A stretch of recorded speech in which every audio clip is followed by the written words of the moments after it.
If you are a smartphone user, which you most likely would be, you would know about applications, or apps for short. But do you know of something called super apps?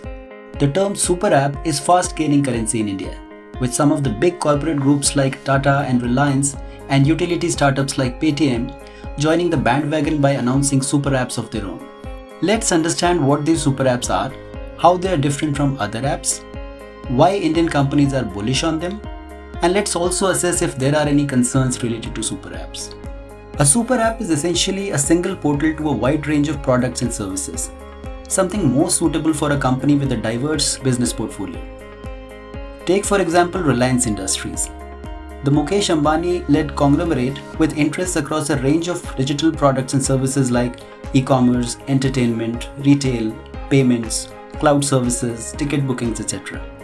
The group clubs all these under its Jio app, which is expected to become the first super app from Reliance. While a super app is most useful for companies with diverse business portfolios, its utility extends even to those with limited business offerings.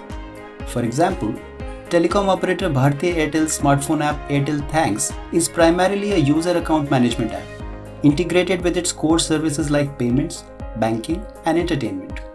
In the same app, the telco offers financial services, ticket booking, investment plans, etc. in partnership with other companies. Like the Jio app, the Airtel Thanks app is not a super app yet, but it is one in the making. Companies are keen on super apps as they allow consolidation of disparate products and services at one place. That is easier than having to manage too many separate apps. Besides, these are cost-effective and a solution to app fragmentation.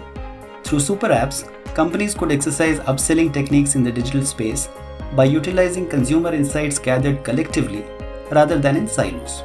From the consumer's perspective, super apps are useful as they do not have to keep separate apps for ordering food, ride-sharing, shopping, payments, bookings, and so on.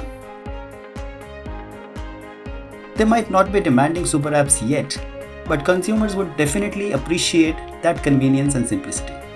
One concern around super apps could be monopolistic practices, as a consumer would be interacting with the offerings of the same conglomerate and its third-party partners.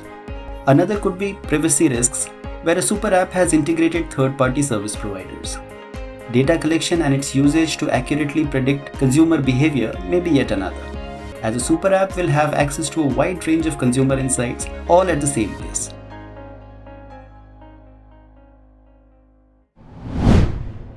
If you like this video, share it and subscribe to Business Standard.